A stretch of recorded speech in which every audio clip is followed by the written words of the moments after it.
মা, আমি ছোট ঠাকুমার কাছে হাতি ভাই আর টিয়া রানীর সাথে গল্প শুনতে যাচ্ছি। তাড়াতাড়ি চলে আসিস, তোদের জন্য দারুণ রান্না করেছি। ঠিক আছে মা, আসছি। ছোট ঠাকুমা, তুমি কোথায়? আমি টিয়ারানী বলছি, তাড়াতাড়ি আসো।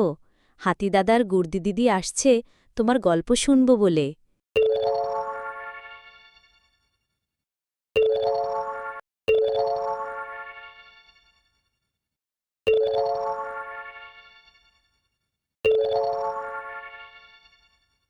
এই তো, আমি চলে এসেছি। তারা কোথায় সব? এখনই চলে আসবে ওরা। এই তো আমি চলে এসেছি ছোট ঠাকুমা। গুর্দি কোথায়? গুর্দি কোথায় গেল?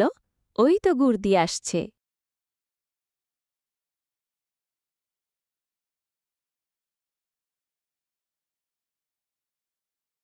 ছোট ঠাকুমা, আমি এসছি। আমি যাই, তারপর গল্প শুরু করো। আস্তে আস্তে আয়, দৌড়াস না, পড়ে যাবি যে। তুই এলেই গল্প শুরু করব। তোমরা সবাই মাকে বলে এসেছ যে তোমরা আমার কাছে আসছো? হ্যাঁ ছোট ঠাকুমা, আমরা সবাই বলে এসেছি। ঠিক আছে, চুপ করে বসো। আমি আজ তোমাদের কিছু কথা বলবো, সেগুলো মন দিয়ে শুনবে আর সারা জীবন মনে রাখবে। আমাদের সমাজে গুরুজন মানে শুধুমাত্র বয়সে বড় কেউ নয়। তারা হলেন অভিজ্ঞতা, জ্ঞান এবং জীবনের শিক্ষা বহনকারী ব্যক্তিত্ব। তাদের প্রতি শ্রদ্ধা প্রদর্শন করা শুধু একটি সামাজিক নিয়ম নয়, এটি একটি মূল্যবোধ যা আমাদের পরিবার, সংস্কৃতি ও ধর্ম শিখিয়েছে। গুরুজনদের সামনে অশোভন বা বাজে কথা বললে শুধু তাদেরই নয়, নিজেরও সম্মান ক্ষুণ্ণ হয়। এই আচরণে পারিবারিক পরিবেশ খারাপ হয়। গুরুজনদের অসম্মান মানে তাদের উপদেশ, শিক্ষা, অভিজ্ঞতাকে অবজ্ঞা করা। অথচ একজন গুরুজন আমাদের জীবনের দিক নির্দেশক।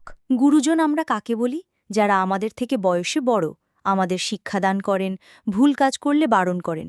যেমন মা, বাবা, দাদু, ঠাকুমা, কাকা কাকিমা, স্কুলের মাস্টারমশাই। এদের সবসময় কথা শুনবে আর তোমাদের ভালো হবে। তোমরাও ছোটদের খারাপ কাজ থেকে বারণ করবে। তোমরা নিজেরাও কোনো খারাপ কাজ করে বড়দের অসম্মান করবে না।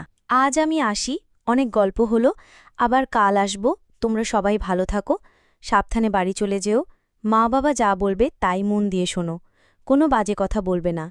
টাটা, বাই বাই, আমি এবার অন্য দেশে যাই।